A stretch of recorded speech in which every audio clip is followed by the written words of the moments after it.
Claudio, il faut brancher ton micro en bas à gauche. Voilà, c'est fait. Bonsoir à tous et à toutes. Merci de votre présence virtuelle, malheureusement, avec nous ce soir pour rencontrer Maria Silo du Comité d'intégration sociale du Catatumbo, le CISCA, en Colombie. Comme vous le savez probablement, Maria est un des individus en danger phare de notre section et plusieurs groupes locaux, présents parmi nous ce soir d'ailleurs, sont mobilisés pour dénoncer les menaces et les violences dont est victime le CISCA et Maria en particulier. Il se trouve que la Colombie a été un petit peu, car la Colombie ne fait jamais les gros titres en Belgique, présente cette semaine dans l'actualité belge, car le président colombien Ivan Duque était en visite en Belgique il y a encore quelques jours. Eh bien, Amnesty a participé dimanche dernier à une manifestation visant à rappeler au président Duque, mais aussi à l'Union européenne, que la situation des droits humains reste en Colombie catastrophique. Que malgré les accords de paix signés en novembre 2016, la violence se poursuit et empire même. Je ne vous donne qu'un chiffre mis en avant lors de la manifestation de dimanche dernier. En 2021, 78 défenseurs des droits humains et de l'environnement ont été assassinés en Colombie, d'après l'ONG très sérieuse Indepaz. Alors comment peut-on parler d'un état de droit, de démocratie, lorsqu'on doit risquer sa vie et parfois la perdre, le droit d'expression, le droit d'association, le droit de défendre l'environnement dans lequel on vit? En octobre 2020, certains d'entre vous le connaissent, Amnesty International a publié un gros rapport pour dénoncer cette situation et pour dénoncer en particulier les menaces et les agressions contre les défenseurs de l'environnement. Ce rapport est intitulé « Pourquoi veulent-ils nous tuer ? Pas d'espace sûr pour défendre les droits humains en Colombie ».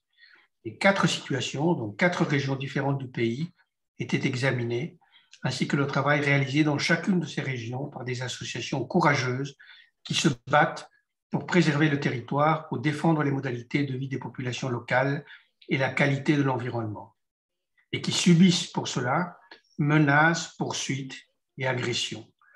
Je ne vais pas vous en parler ce soir, bien sûr, mais le Catatumbo, d'où vient Maria Silo, est une de ces 4 régions. Alors, le Catatumbo est une région qui se trouve dans le nord-est de la Colombie, frontalière avec le Venezuela. C'est une des régions de la Colombie de plus grande production de coca. Il compte également du pétrole et d'autres ressources naturelles. Je ne vais pas m'étendre car Maria est là pour en parler, mais évidemment, cette situation produit un cocktail explosif où des groupes militaires, des intérêts économiques puissants se disputent le contrôle du territoire face à un État absent. Les petits paysans livrés à eux-mêmes n'ont souvent d'autres recours que cultiver de la coca et sont pour cela pourchassés par les forces de l'ordre. Je passe maintenant à l'espagnol pour donner la bienvenue et inviter Maria Silo, qui est dans le Catatumbo chez elle, à nous adresser la parole. Maria, paso al español. Tenemos la suerte. Maria, je poursuis en espagnol. Nous avons la chance de pouvoir bénéficier de l'aide d'interprètes et cela me permet de te passer la parole en espagnol. Tu pourras donc t'exprimer en espagnol et nous expliquer dans les détails ce qui se passe, pourquoi les paysans du Catatumbo se retrouvent victimes de ce conflit territorial avec des intérêts économiques. Et ce serait bon de voir comment vous organisez autour du CISCA pour affronter cette situation avec des projets alternatifs, mais avec également une dénonciation des menaces, des obstacles que différents acteurs élèvent face aux paysans. Paysans qui voudraient vivre et produire selon leur bon goût. Nous allons t'écouter, puis les militants belges qui sont là, nombreux à ton écoute, pourront te poser quelques questions. Et je commencerai par une question. Comment, pourquoi a surgi le CISCA, Comité d'intégration sociale du Catatumbo. D'où vient-il ce comité?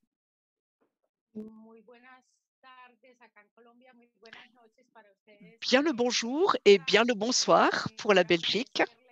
Je tiens à vous remercier de me donner cette occasion merveilleuse de pouvoir vous raconter ce que nous sommes en train de vivre au Catatumbo, ce que vit le paysanat dans notre région et dans le pays. Il y a 59 personnes qui nous écoutent actuellement. Un grand merci à Amnesty qui sert de pont entre ces deux mondes. Alors, concernant ta question, Claudia, CISCA naît en 2004. Et lors de la présentation de Claudio, il parlait de la situation des paysans, des luttes pour pouvoir produire des aliments. On pourrait écouter cela et ne pas comprendre pourquoi il y a conflit. Les gens sont à la campagne, ils produisent des aliments. Où est le problème? Pourquoi y a-t-il ce conflit? Pour nous, le CISCA a toutes ses raisons d'être. Il y a deux façons de voir la situation et de voir le choc, l'affrontement. Pour nous, la conception du territoire, la conception du paysanat, c'est très clair. C'est produire des aliments et envisager une façon de le faire selon une certaine culture. C'est ce que nous revendiquons. Et c'est ce que nous revendiquons également dans la Constitution. Mais du côté du gouvernement, on voit le Catatumbo et d'autres régions comme des sources de revenus, des sources qui sont censées être non renouvelables. Et on s'est rendu compte qu'il n'y a rien qui soit renouvelable dans les sources. Et c'est là où les conflits naissent. Alors, sur ce territoire, on trouve des personnes qui sont des paysans, des indigènes, des afro-descendants qui produisent des aliments, qui développent leur vie et subitement une politique impulsée des institutions multilatérales qui arrivent et qui décident de l'utilisation de ces territoires. Un exemple, Maria? Oui, la région du Catatumbo connaît une exploitation du pétrole depuis 100 ans. Cela a commencé au début du XXe siècle avec les sociétés pétrolières qui ont fait une incursion dans cette région. À cette époque-là, il n'y avait que des indigènes qui occupaient la région. Les paysans étaient assez éloignés de ces territoires, de l'endroit où je me trouve en ce moment, la région du Tarra. Il n'y avait pas de paysans à cette époque-là. C'était simplement un territoire indigène. Avec l'extraction du pétrole, cela a entraîné une population indigène complètement décimée. Et le peuple bari habitait déjà à l'époque des Espagnols. Donc, c'était le premier dépouillement a commencé avec les Espagnols. Parce que cette région est occupée il y a plus de 400 ans. Et là, il y avait des liens qui se sont établis avec le Venezuela. Nous sommes tout près de cette frontière. Alors, la population s'accroît avec les échanges avec le Venezuela. La population vient de l'intérieur, vient d'autres régions, de Goyacán, de Santander du Sud, du Cauca, de différentes régions des plaines orientales. C'est une région très dynamique qui attire beaucoup de gens. Et c'est l'exploitation des ressources naturelles qui va attirer cette population, et essentiellement l'exploitation du pétrole. On voit que l'exploration et l'exploitation du charbon se développent également. Nous avons des gisements de charbon assez importants dans la région. Et cela va se traduire par une attaque encore très forte envers les paysans qui occupent cette région. Donc, la situation à la fin des années 90 et les années 2000, on se rend compte qu'elle se caractérise par des incursions militaires de plus en plus importantes et un déplacement de la population. En 1999, on a noté que c'était une année très importante pour la région avec des massacres nombreux qui a provoqué une véritable crise humanitaire et par la suite un déplacement de la population important. En 2003, les gens commencent à revenir dans la région sans aucune garantie gouvernementale et pourtant les groupes militaires sont toujours présents. Les gens n'avaient trouvé de conditions dignes dans les villes pour vivre et ils sont retournés vers le Catatumbo. Donc, c'est dans cette situation de retour sans garantie à Catatumbo que l'on s'organise, on crée une stratégie.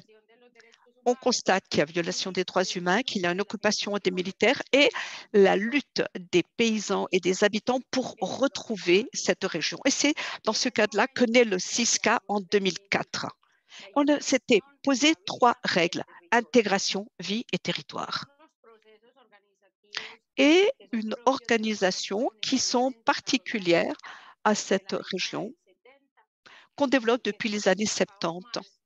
Et on s'oriente davantage vers l'amélioration des conditions de vie. Et en 2004, on a compris que c'était la vie carrément qui était en danger. Il fallait commencer par lutter pour la vie, pour la survie.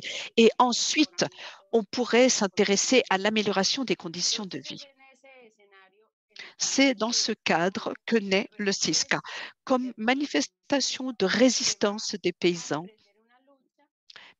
qui vont entamer une lutte pour retrouver l'identité paysanne et pour une politique publique qui doit changer parce qu'elle n'a pas changé depuis 100 ans. C'est une politique qui est basée sur l'extractivisme. Notre situation actuelle est fort complexe dans le sens où on s'approche vers un épuisement des ressources fossiles. On connaît également des changements climatiques importants. Avec la COP26, on pose des sorties éventuelles avec la recherche de solutions technologiques, des solutions qui seraient basées sur la nature. Et cela, pour la région du Catatumbo, a son sens parce qu'on arrive à une nouvelle étape de l'extractivisme qui va se tourner vers des minerais nécessaires pour des technologies actuelles.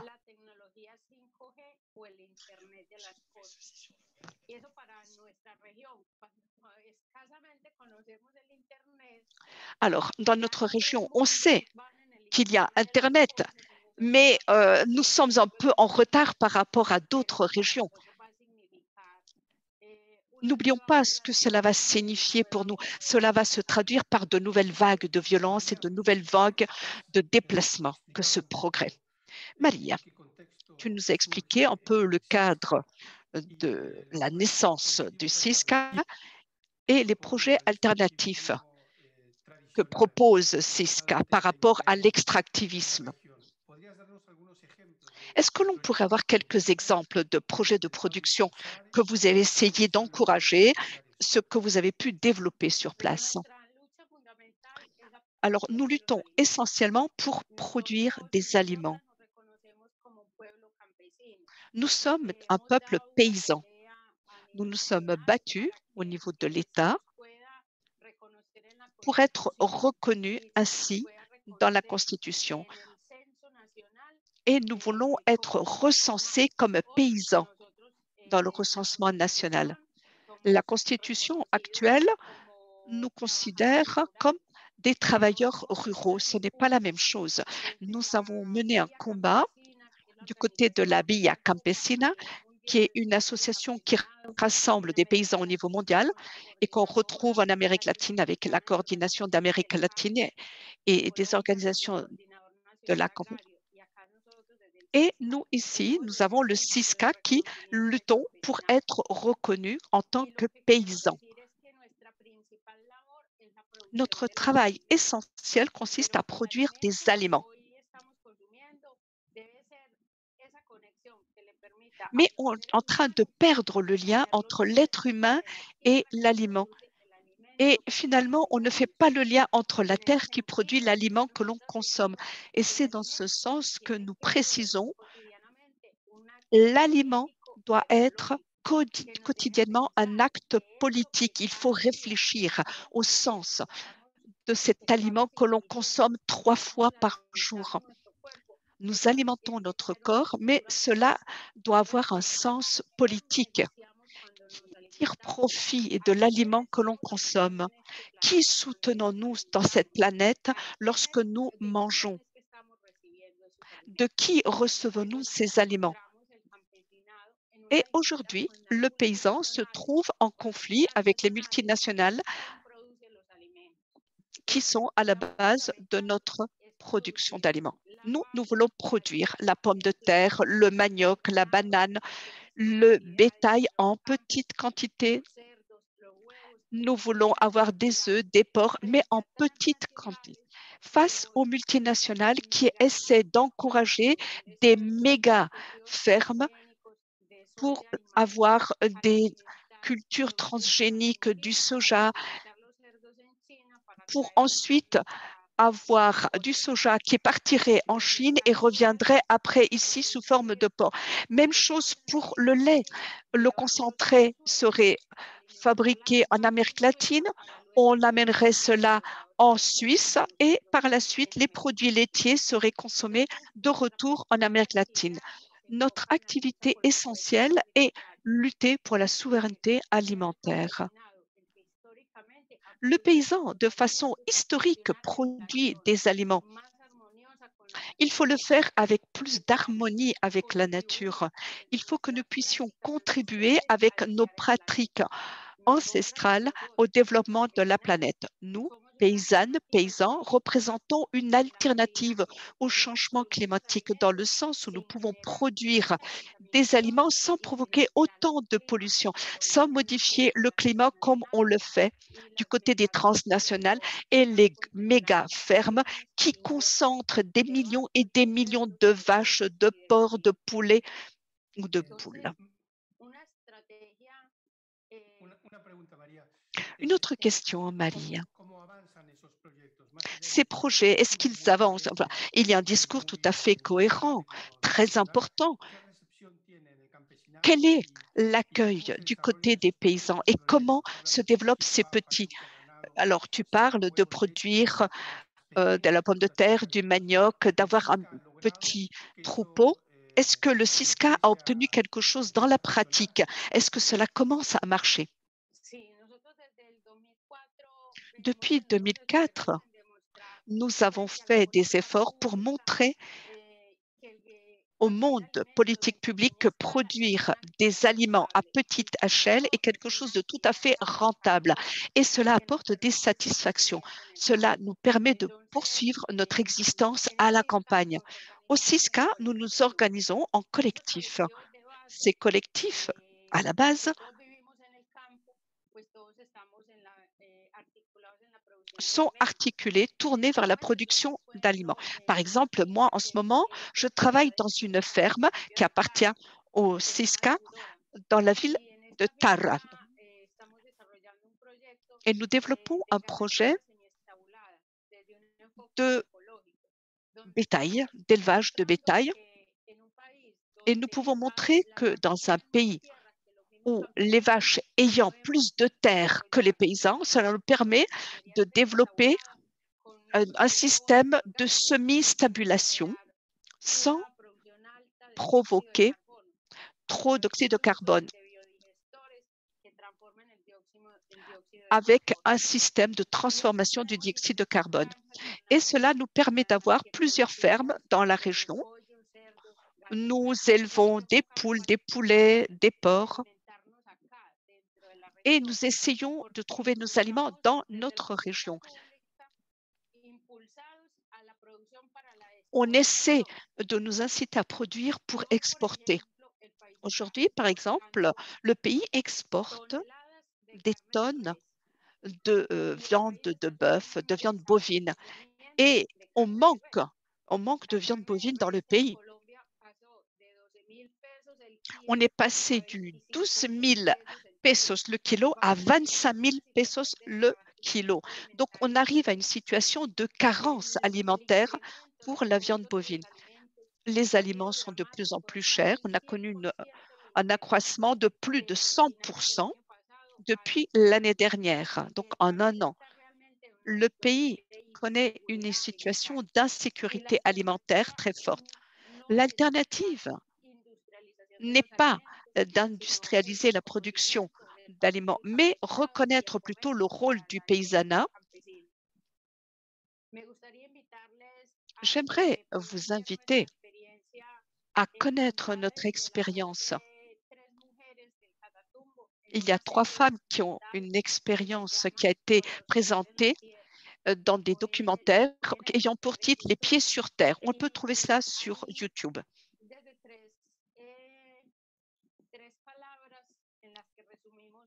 Alors, on résume la lutte des femmes au CISCA avec 3 termes: résistance, lutte, souveraineté alimentaire serait le 3e terme, avec la sagesse en 4e.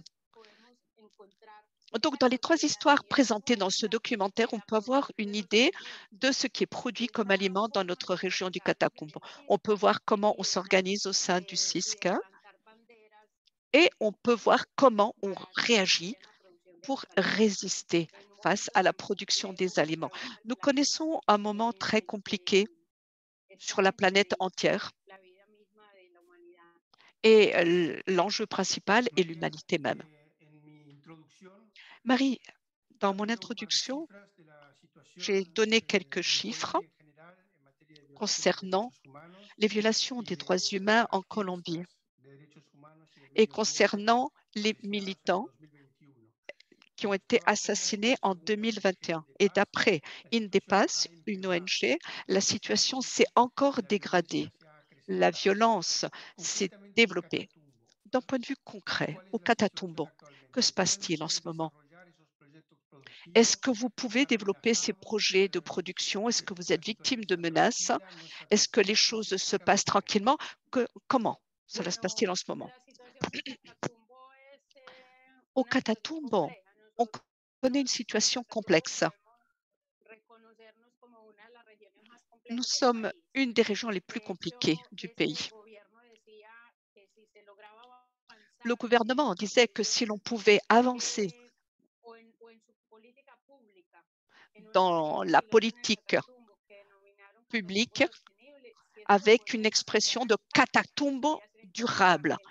Et si on pouvait le faire dans le Catatumbo, après, c'était reproduisible dans le reste du pays. Cela donne une idée de la complication de notre région. Il y a différents facteurs. Nous sommes à la frontière avec le Venezuela et la Colombie joue un rôle en tant qu'allié des États-Unis face au Venezuela. Il y a aussi la Russie qui soutient le Venezuela. Alors, nous sommes au milieu de ce conflit. C'est une situation constante de tension.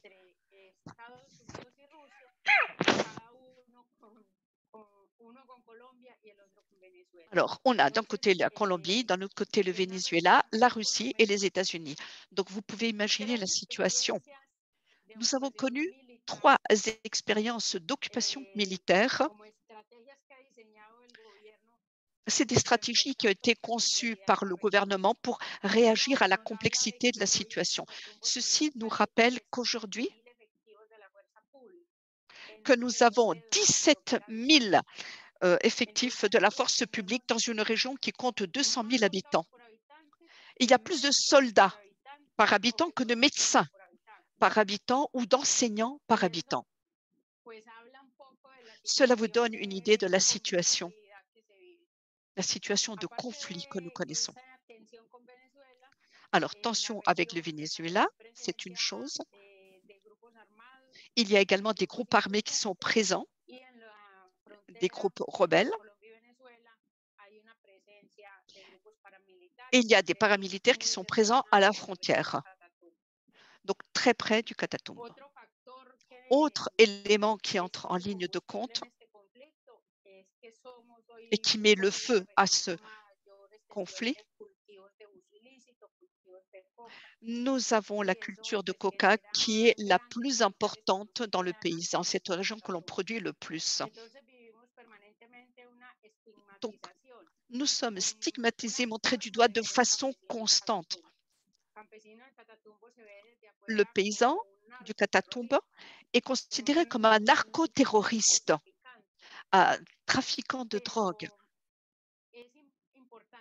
Mais il est important de voir comment les choses se passent dans la production de coca ou de cocaïne. Ce n'est pas la même chose. Il y a 4 domaines, 4 étapes de la production. Et les paysans ne sont présents que dans une étape. Alors, ces 4 étapes sont les suivantes. Le marché des intrants pour transformer la coca, cela n'est même pas produit en Colombie et encore moins dans le Catatumbo. Donc, il y a des capitaux importants qui sont investis pour les intrants. Ils ne sont pas dans notre région. Deuxième élément, la commercialisation de la coca. Le chlorhydrate de cocaïne, cela n'est pas fait dans le Catatumbo. Cela est fait à l'extérieur de la Colombie. Et dans cette étape, c'est là cette étape qui est la plus rentable. Troisième maillon, où sont investis ces capitaux? Ils ne sont pas investis dans le Catatumbo. L'argent obtenu est investi ailleurs, à l'extérieur de la région, à l'extérieur du pays. Ces sommes, on les retrouve dans les paradis fiscaux. Et le travail qui suppose le plus de personnes, qui suppose le coût social et le coût environnemental le plus élevé, c'est la production de la feuille de coca. Et c'est là qu'on retrouve le paysan. Donc, on se retrouve dans une activité multimillionnaire où finalement nous écopons simplement des problèmes sociaux et des problèmes environnementaux. Et l'argent récolté est ailleurs. Cela fait que le Catatumbo est une région très complexe.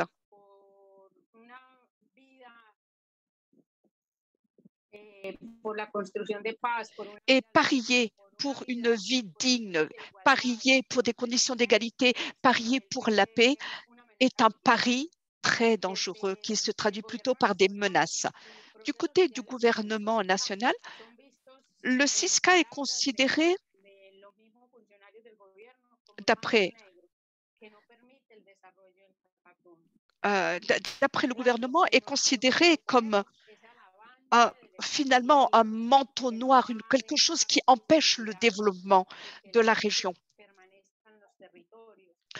Il n'est pas possible de rester dans ces régions.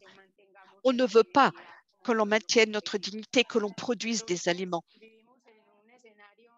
Nous nous trouvons face à un scénario de violence symbolique importante. Cela est constant. On se réfère toujours au Catatumbo de façon méprisante. On veut retirer le caractère humain aux paysans. D'ailleurs, cela permet de l'attaquer ensuite de façon violente, à partir du moment où en face, on n'a plus un être humain. C'est une lutte quotidienne que nous avons. Le paysan à Catatumbo doit se lever quotidiennement pour produire, cultiver dans un cadre de guerre, dans un cadre de conflit armé, dans un cadre de conflit social, dans un cadre très adverse. Cela est quotidien, simplement pour que l'on puisse avancer avec notre production. Ceci dit, nous luttons, nous ne voulons pas être montrés du doigt de la sorte. Et 2021 s'est traduit par 133 attaques aux droits humains. Il y a eu 2 massacres en 2021. On a retrouvé les exécutions extrajudiciaires. 3 paysans ont été exécutés dans la région du Catatumbo. On pensait que cela appartenait au passé. On pensait que cela ne correspondait plus à notre actualité. Entre 2008 et 2009, nous avons connu plus de 50 exécutions extrajudiciaires et on retrouve la même situation en 2020-2021. Ce que nous sommes en train d'affirmer, c'est que la situation des droits humains au Catatumbo n'a pas changé. En tout cas, elle ne s'est pas améliorée. On a fait un retour en arrière de 20 ans et nous pensions qu'on pouvait connaître de meilleures conditions avec l'accord de paix pouvait représenter une trêve dans cette guerre interminable. On se rend compte qu'il y a des intérêts très forts pour retrouver cette guerre. Il y a un intérêt très prononcé de ne pas comprendre la paix comme alternative, de la considérer comme une issue positive pour le pays et pour des régions aussi complexes que le Catatumbo. Merci, Maria. Merci pour cette présentation qui montre le projet alternatif du CISCA face à une autre production pour qu'il y ait une terre qui appartienne à celui qui la cultive. Mais on constate qu'il y a des résistances avec des intérêts qui se manifestent par la violence. Et aujourd'hui, en 2021-2022, cela se traduit par des menaces, des assassinats. Avant de passer la parole au public, je tiens à préciser qu'il n'y a pas 59 personnes qui nous écoutent, mais 65 qui nous suivent. Et j'aimerais poser une question concrète.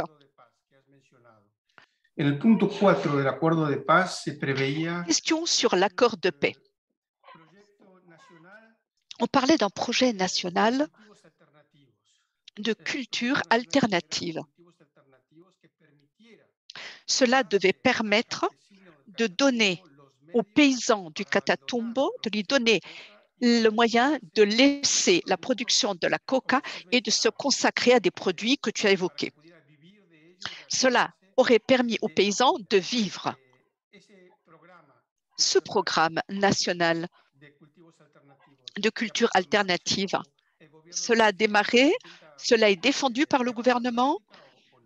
Il essaie de le traduire dans la pratique ou pas du tout?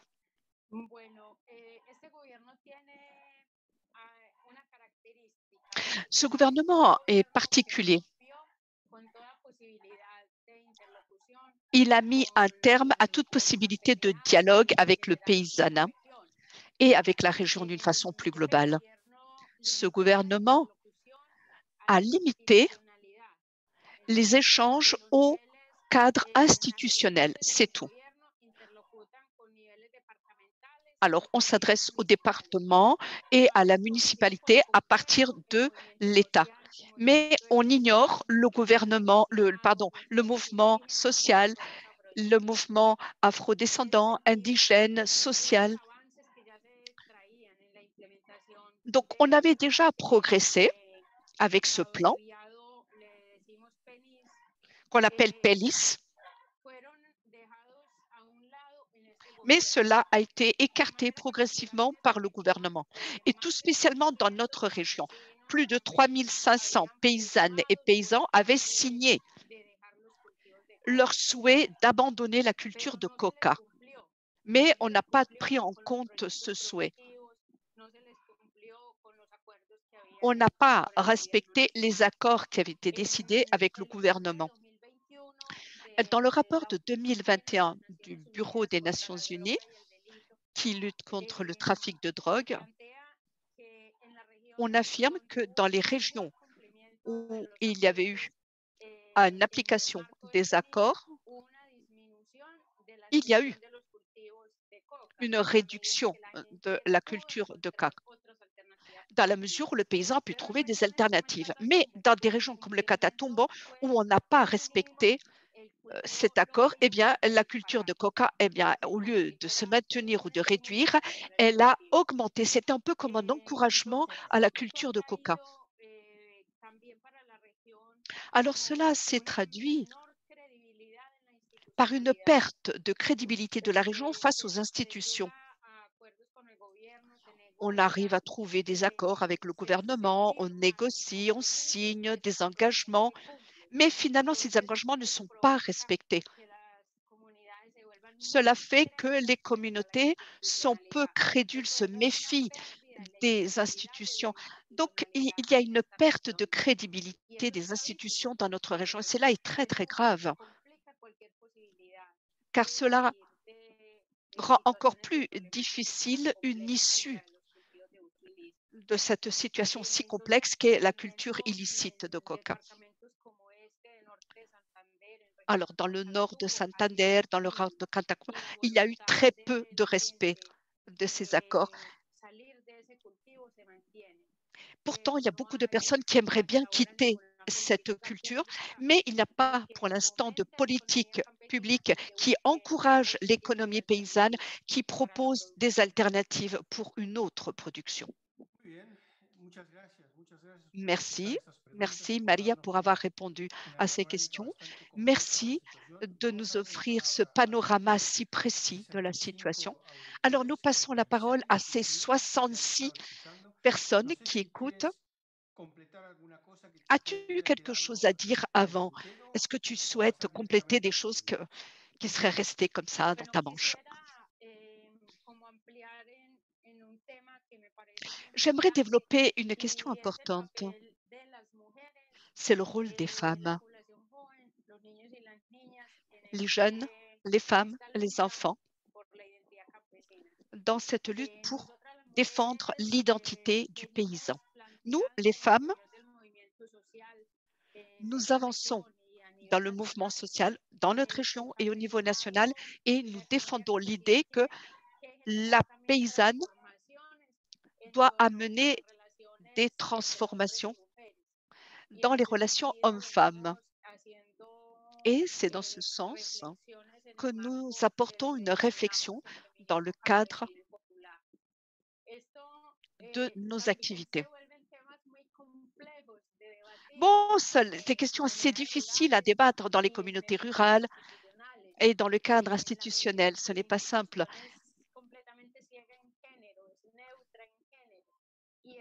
Parce que la question du genre est utile pour les institutions, mais cela nous dessert dans notre région. Le paysan n'est peut-être pas partout, mais nous, les femmes, nous avons 13% des terres cultivées, pas plus, alors que nous représentons 50% de la population. C'est une catégorie. La catégorie des femmes chefs de famille est une catégorie qui est de plus en plus importante. Cela suppose que c'est la femme qui s'occupe de ses enfants. Et au sein du CISCA et dans d'autres institutions, comme la Via Campesina, on essaie de développer une réflexion autour du rôle de la femme paysanne. Il est important de comprendre quel est le rôle de la femme dans la production des aliments et ce qu'elle peut faire dans une situation si complexe connue par l'humanité. Très bien. Gypso et Antoine. Muchas gracias, María Ciro. Muchísimas gracias por esa introducción. Vamos ahora a darle la palabra. Merci pour cette introduction. Nous allons passer la parole maintenant à nos amis du secrétariat.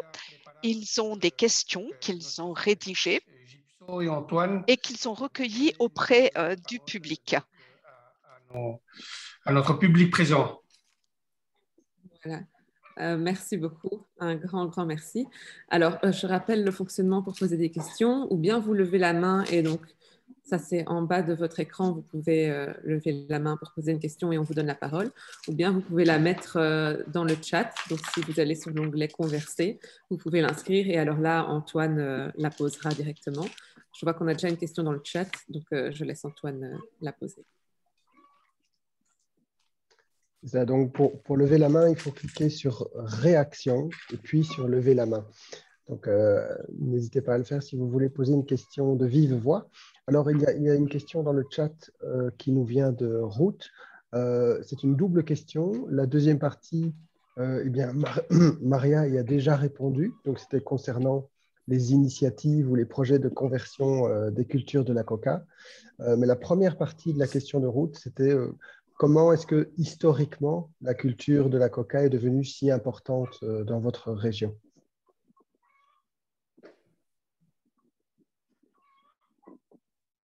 ¿Me podrías repetir, por favor? Est-ce qu'on peut répéter la question, s'il vous plaît?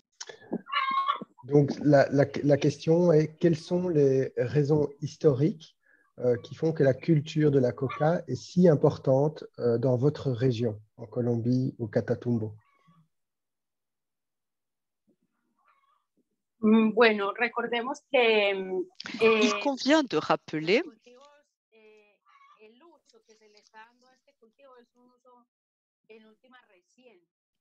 que l'usage de la coca est différent de ce qu'il était auparavant. Alors, d'un point de vue historique, la coca est une plante des Andes dont l'usage historique était particulier. On la consommait directement pour calmer la faim ou la fatigue.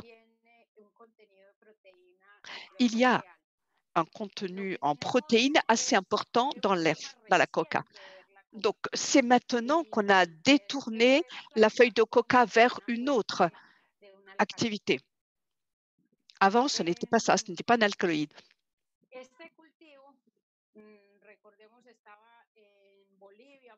C'est une culture que l'on trouve essentiellement en Bolivie et au cours des dernières décennies, cela a été transféré vers la Colombie. Cela s'explique peut-être en raison des écosystèmes et le Catatumbo plus spécialement parce qu'on retrouve plus d'alcaloïdes par hectare et ça pourrait expliquer que cette culture se retrouve spécialement dans cette région. Comme pour toutes les cultures, il y a un élément géostratégique à prendre en compte. Nous ne sommes pas loin de l'Atlantique, de la côte atlantique.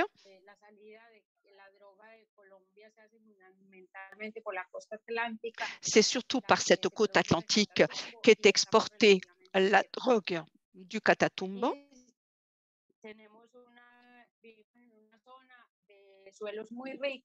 Et le sol est très riche, sol qui est utilisé récemment pour une agriculture différente. Mais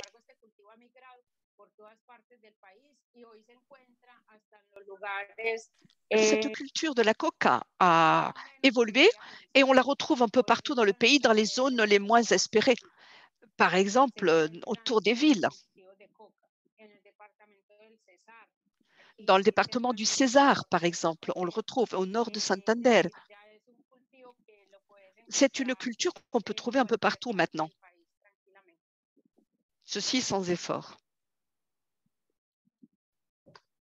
Mais merci pour cette réponse. Alors, il y a deux autres questions qui sont posées dans le chat. La première de Geoffroy, qui demande si les ressources en eau posent des difficultés. Est-ce qu'il y a des difficultés pour avoir suffisamment d'eau pour les cultures? Esta es una región muy rica en recursos hídricos, en agua. C'est une zone qui est très riche en ressources hydriques. Il y a le Rio Catatumbo avec un grand bassin, avec de nombreux affluents. Alors, c'est une région qui est montagneuse, qui a aussi des gorges très importantes. Et on retrouve également dans notre région de la culture de palme africaine. Et c'est une culture qui est très exigeante en termes d'eau. C'est une demande très, très importante. Cela se traduit également par une déforestation des montagnes. Le changement climatique a ses conséquences également, avec des étés plus longs. Cela fait que dans certains mois de l'année, les communautés peuvent se retrouver avec des ressources en eau qui sont insuffisantes. et tout spécialement en juillet, août ou alors janvier, février.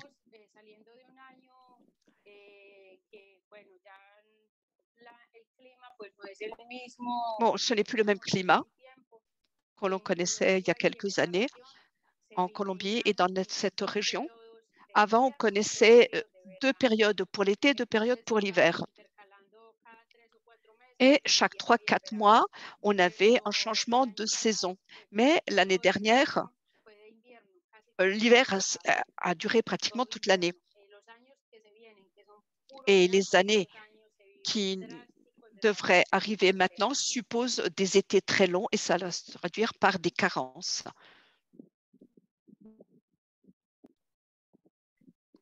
Merci Maria.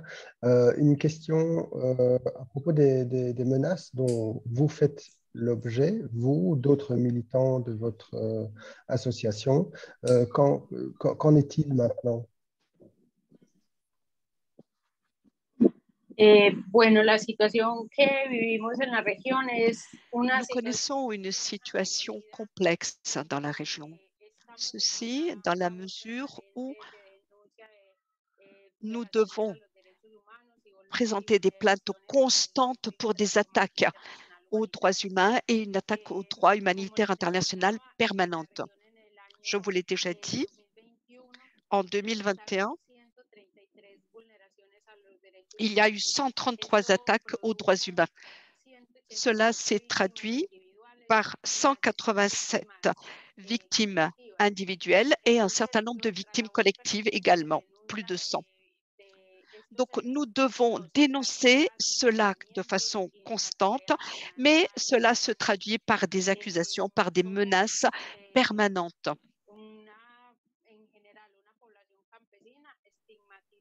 Nous sommes des paysans montrés du doigt, stigmatisés constamment. Nous sommes des cultivateurs de cocaïne.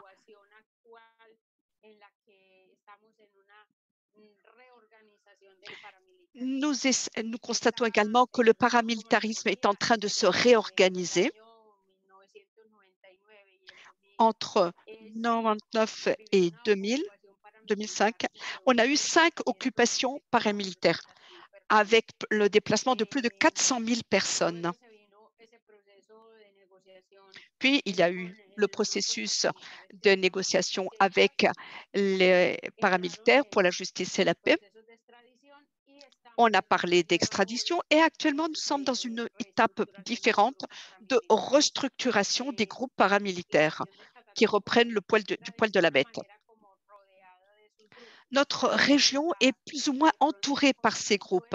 Il y a la frontière avec le Venezuela et on les trouve là. On les retrouve également à la frontière avec le département du Cesar.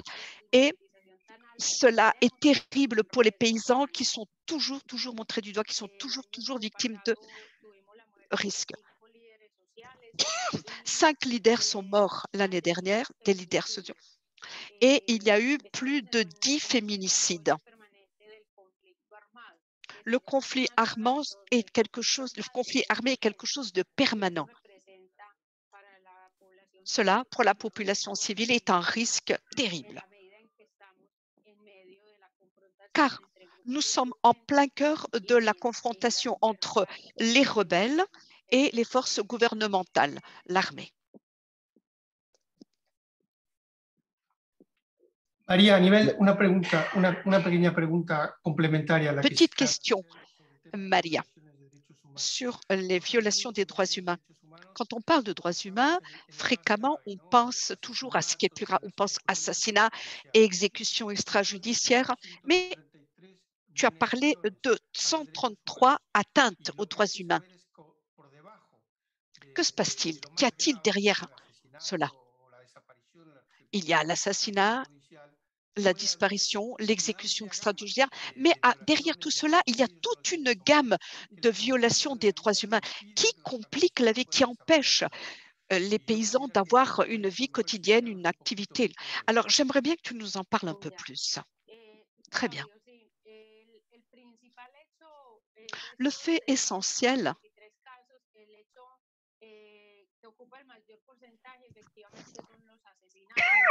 Parmi les 133, l'essentiel est considéré par les assassinats. C'est une situation quotidienne que nous vivons. À part cela, il y a le harcèlement. La population se retrouve toujours au milieu des agressions, dans les échanges de balles. La force publique intervient. Il y a les centres communautaires qui se retrouvent attaqués des deux côtés. Parfois, ils se retrouvent dans l'impossibilité de se déplacer. On coupe les voies publiques et les gens ne peuvent pas avancer ou reculer. Alors, par exemple, aujourd'hui, on ne peut pas se déplacer parce qu'il y a un contrôle de l'armée. Alors aujourd'hui, il y a une confrontation entre les rebelles et l'armée. Alors au milieu de tout ça, il y a un village et le village est victime de l'échange de balles. On peut se retrouver avec les soldats qui barrent une route, donc on ne peut pas sortir. On ne peut pas aller vendre nos produits parce qu'il y a un contrôle d'identité. Il y a une enquête pour savoir où va le paysan, d'où il vient, qu'est-ce qu'il transporte, etc. Donc, ça complique son activité. Donc, cela permet d'attaquer constamment les droits de ces personnes pour vivre simplement. Alors, nous avons ces 133 cas, parmi lesquels l'essentiel est dans la municipalité de Cibú.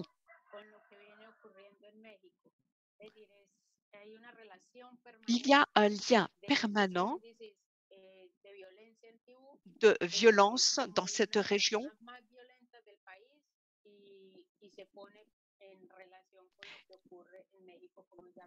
Alors, on commence à comparer la situation de Cibú à ce qui se passe au Mexique en termes d'intensité de violence.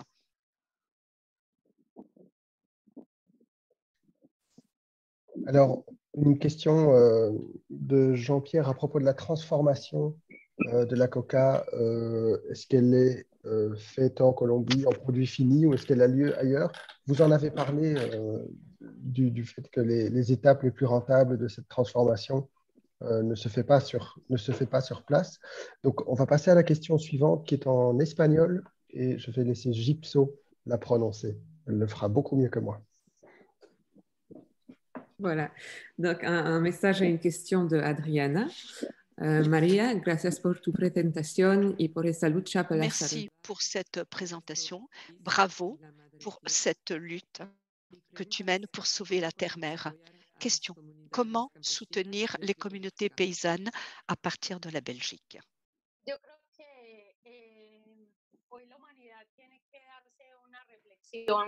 L'être humain doit réfléchir profondément sur la façon de s'alimenter,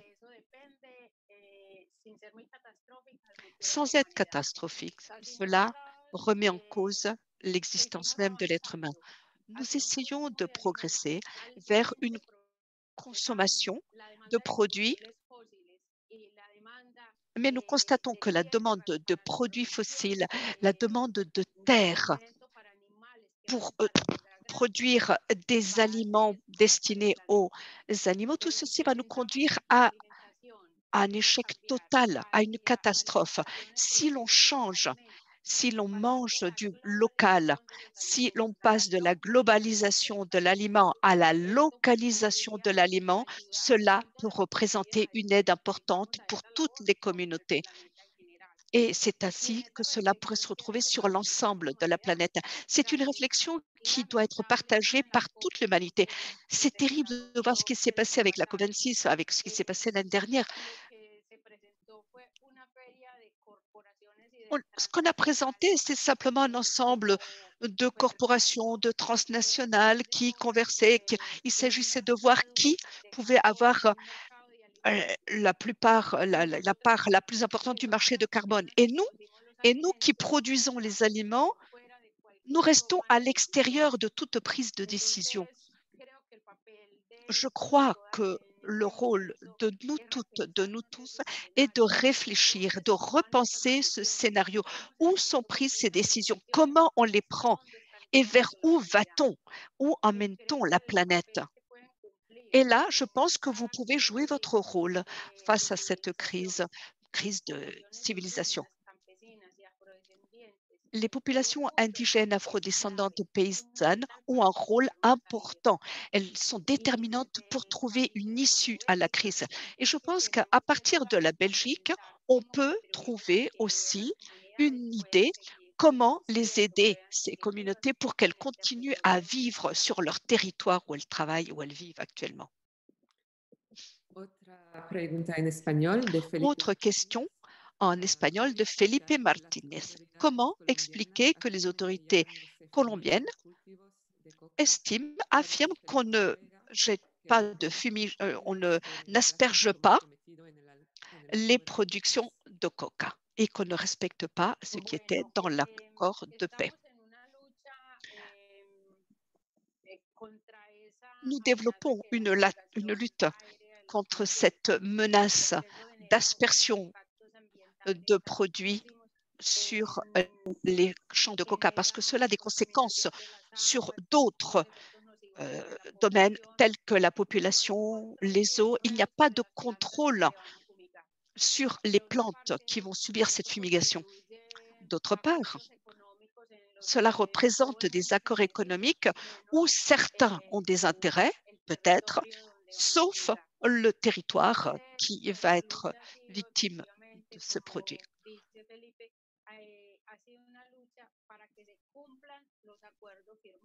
Nous avons lutté pour qu'il y ait respect des accords signés, pour que l'on avance vers une solution concertée pour les cultures alternatives et pour que l'on puisse faire confiance au gouvernement, qu'il respecte ce qu'il a signé, qu'il respecte ce qu'il a promis aux communautés. Et là, on pourra peut-être aller vers une sortie vers ce genre de culture. C'est simplement ainsi que l'on pourra avancer dans ce chapitre.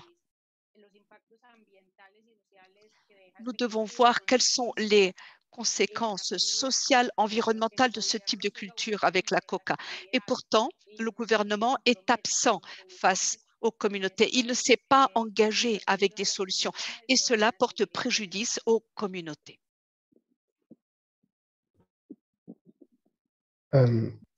Pouvez-vous nous dire, Maria, s'il vous plaît, comment est la mobilisation de la jeunesse par rapport aux questions liées à l'environnement?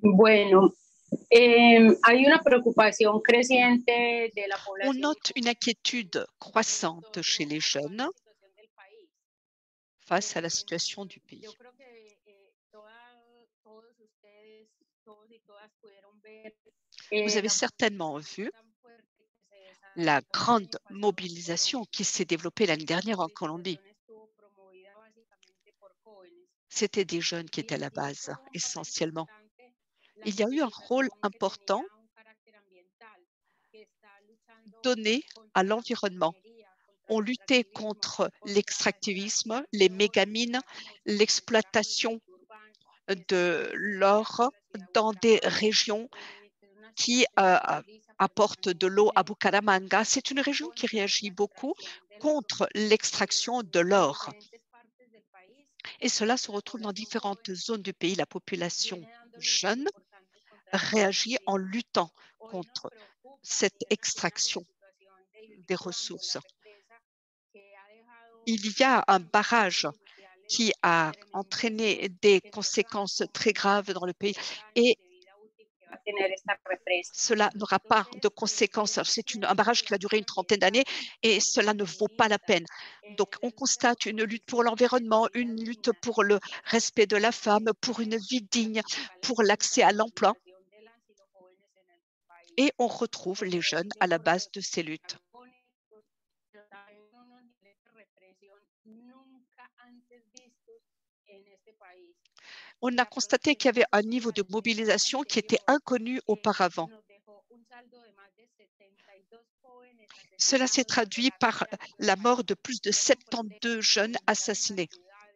On retrouvait ces protestations dans les villes, dans les campagnes, dans les villages, dans les routes. On retrouvait les gens manifestant dans les rues. La mobilisation urbaine était très, très importante. Bogota, Medellín, Cali ou Bucaramanga étaient des villes qui étaient très présentes. Et c'était surtout les jeunes qui manifestaient. Nous devons regretter le décès de plus de 72 personnes qui n'avaient pas à perdre leur vie dans ces mobilisations. Nous sommes en train de nous préparer pour une nouvelle année de manifestations et nous savons que nous pouvons compter sur la force des jeunes qui s'inquiètent. Merci. Alors, il reste encore 3 ou 4 questions, si on peut encore prendre le temps d'y répondre. Une première question de Mimi à propos de… Oui, voilà, après des années de combat menés par les paysans, quels sont, selon vous, les résultats? Est-ce que vous trouvez qu'ils sont encourageants pour la suite?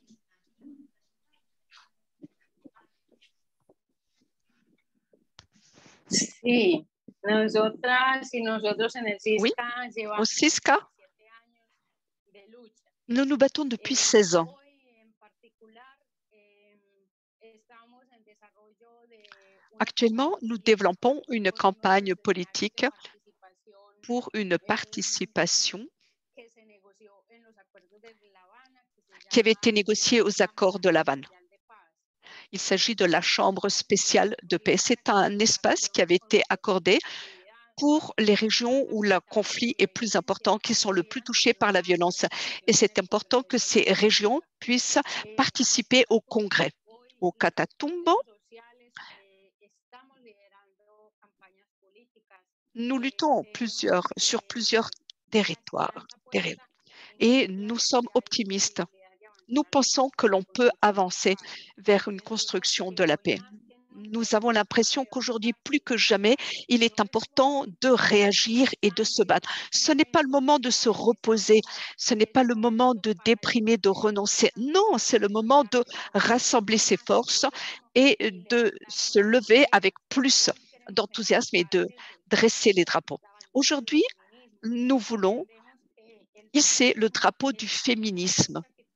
C'est une lutte qui doit nous amener à lutter plus, à approfondir pour une vie digne. Nous pensons que ces 17 années, ce n'est pas grand-chose. On a encore beaucoup de pain sur la planche. Il nous reste encore beaucoup à conquérir.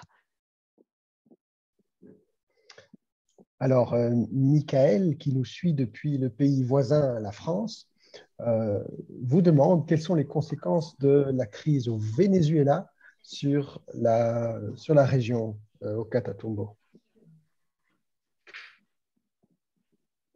Bueno, yo creo que estamos en un escenario de… Je crois que nous sommes dans une situation géopolitique qui n'est pas marquée par les intérêts des ressources vénézuéliennes. Et je parle du pétrole et de l'or, bien sûr. Alors, cela intéresse différents pays, pour ne pas dire la planète, et dans le cadre de ce conflit, le Venezuela s'est vu coincé, bloqué par le blocus économique imposé par les États-Unis. Et cela a entraîné une migration massive, un déplacement massif de la population vénézuélienne. Cette population se déplace majoritairement vers le Catatumbo parce que c'est une région qui est proche. Il suffit de traverser la frontière et on y est.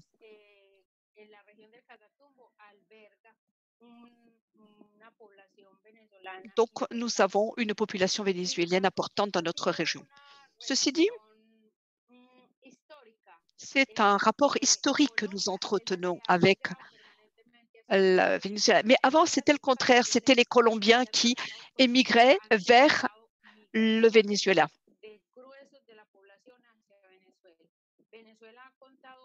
Venezuela a compté plus de 6 millions de Colombiennes et Colombiens sur son territoire.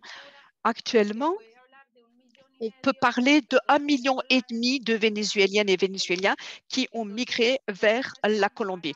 Donc, on ne peut toujours pas comparer la situation actuelle à la précédente. Básicamente la situación está relacionada con la migración. Bon, alors, le problème essentiel porte sur la migration. Alors, le blocus du Venezuela entraîne des difficultés pour la Colombie parce que l'essence vénézuélienne était ensuite consommée par notre région. Alors, le Venezuela est un peu bloqué dans cette production et cela touche le Catatumba parce que l'essence était moins chère quand elle venait du Venezuela. Il en va de même pour les aliments. Les aliments produits au Venezuela sont moins chers que ceux produits en Colombie. Mais avec le blocus, le coût des aliments a connu une croissance de prix. Alors, le Catatumbo a subi des conséquences négatives puisqu'il pouvait bénéficier grandement de l'économie vénézuélienne. Je pense aux aliments, je pense au pétrole, je pense au bétail et à d'autres domaines de la production vénézuélienne.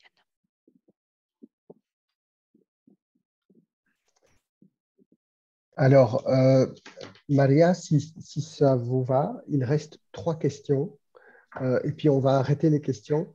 Et Claudio dira un petit mot de conclusion ensuite. Muy bien. OK, merci beaucoup. La première question est en espagnol à nouveau. Donc, Gypso. Sí, otra pregunta de Felipe Martínez. Felipe Martínez, une autre question. De la perspectiva de que candidatos de izquierda logren ganar en Que mayo. peut-on attendre d'une victoire d'un candidat de gauche au présidentiel?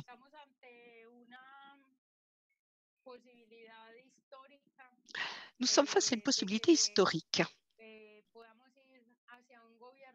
On pourrait avoir un gouvernement qui serait plus de centre-gauche. On ne va pas parler de gouvernement de gauche, centre-gauche, qui pourrait peut-être avoir sur la table le programme de paix et non pas le programme de guerre. Il s'agit d'une éventualité pour l'instant.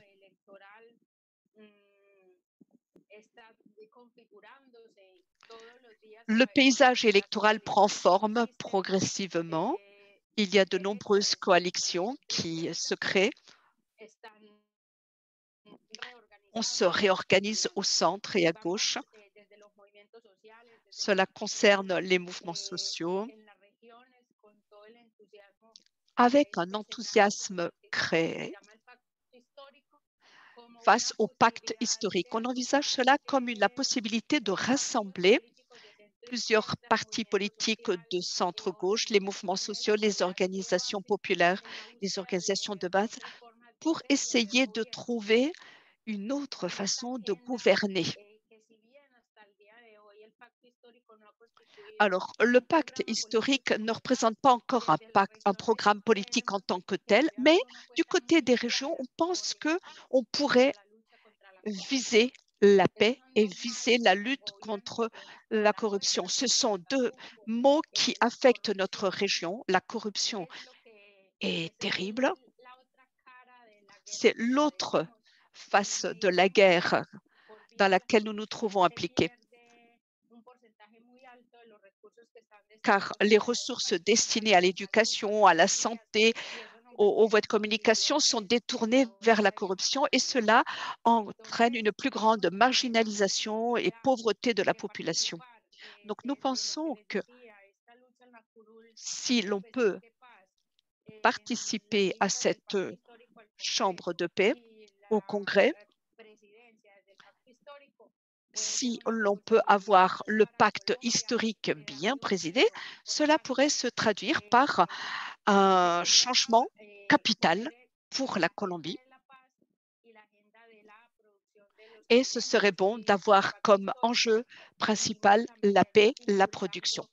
Nous soutenons le pacte historique pour qu'il y ait un changement climatique. On ne peut pas continuer à s'orienter vers l'extractivisme. Non, il faut faire un virage énorme pour améliorer les conditions de vie dans la région, pour améliorer les conditions de vie pour l'humanité entière. Question de Kathleen qui demande si les membres de CISCA ont participé au paro national, les manifestations qui ont débuté à partir du 28 avril 2021 et qui ont été violemment réprimées par la police militaire. Sí, Oui, participamos en toda la agenda. nous avons participé à l'ensemble des activités de la grève nationale. À partir du 28 avril, tout le mois de mai,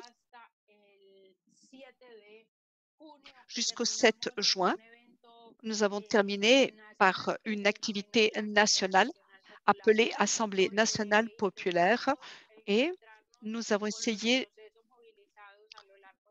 de retrouver toutes les mobilisations du pays.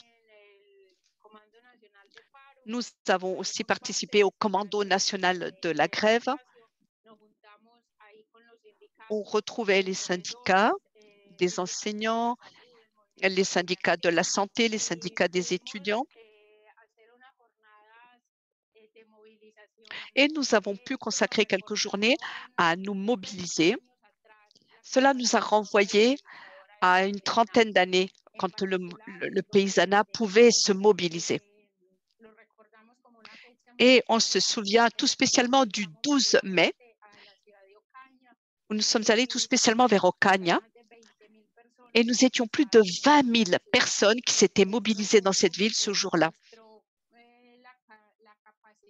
Cela prouvait la capacité de réaction et l'inquiétude qu'avaient les paysans face à cette situation. Nous voulons prévoir un programme dont on pourrait débattre avec le gouvernement pour améliorer les conditions de vie. Nous avons développé des journées d'activité à partir de ce 28 avril. Nous le faisions chaque semaine,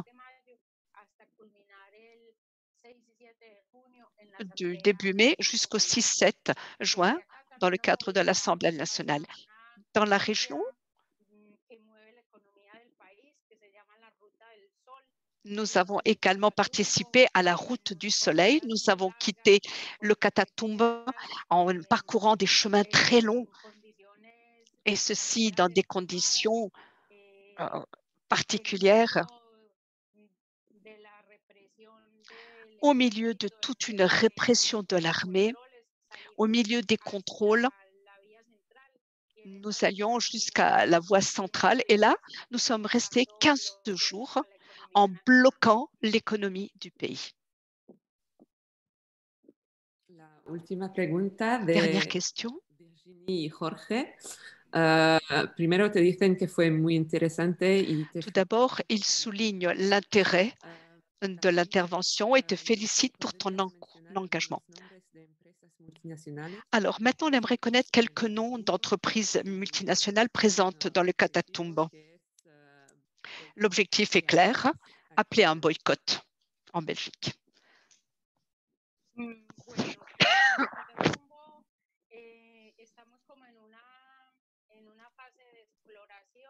Nous sommes dans une étape d'exploration dans notre région face à 3 types d'exploitation de mines. Alors, d'abord, le lourd, face à une expérience de fracking. Il y a une mobilisation nationale, mais au moins les travaux ont été bloqués. Ils n'ont pas. Alors, le fracking avance dans le Magdalena Medio.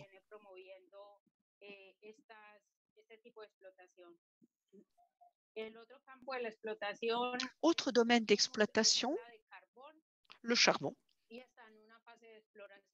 toujours en étape d'exploration.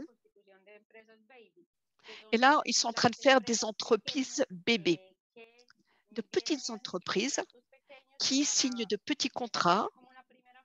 Et c'est une première étape. Et par la suite, arrive la multinationale et elle achète les babies. Donc, nous sommes à cette étape.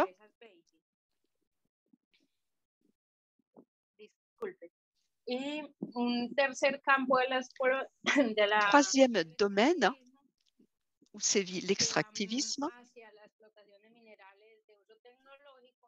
c'est les exploitations de minerais à haut usage technologique. Et là aussi, on en est à l'étape exploratoire. La palme africaine connaît également un grand développement. On l'assimile à l'extractivisme et cela, on le retrouve dans la région. Gas Flores est le nom de l'entreprise. C'est la propriété d'un ancien ministre d'Agriculture. Et c'est lui qui a développé cela. Et cela va même jusqu'au territoire vénézuélien. Ça traverse la frontière.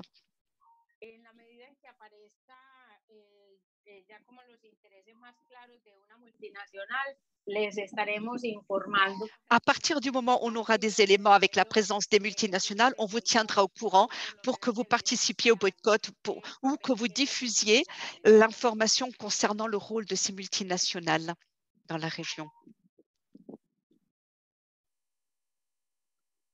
Je te laisse la parole. Oui, simplement et très brièvement, je vais le dire en français. Je voudrais remercier Maria pour cette longue échange que nous avons eu, que nous attendions depuis des mois, que nous avons dû reporter une à deux reprises. Pour notre section, Maria Silo est une personne importante et le seul individu en danger phare de la Colombie, et une des seules en Amérique latine. Et donc, elle symbolise à elle seule tout un combat mené sur tout le continent latino-américain pour la défense de l'environnement, pour un modèle de développement différent, pour la défense des droits humains, bien évidemment. Et Maria s'est étendue sur la question des droits des femmes. Et sur la question de l'environnement, j'ai trouvé aussi son intervention extrêmement parlante.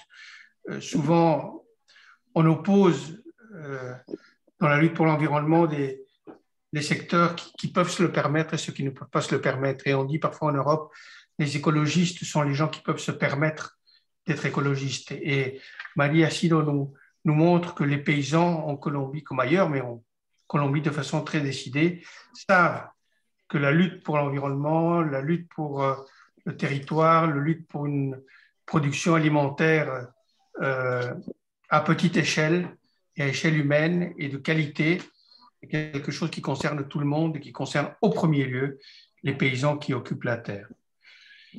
Et Maria Silo, dans son intervention, est revenue sur la situation complexe de la région dont elle vient, le Catatumbo, et du travail que depuis 2004 mène le CISCA pour promouvoir donc un modèle alternatif de production, mais comment ce combat continue de produire encore aujourd'hui du rejet, des menaces, de la violence. Et les chiffres qu'elle nous a donnés de 2021 sont quand même hautement dramatiques.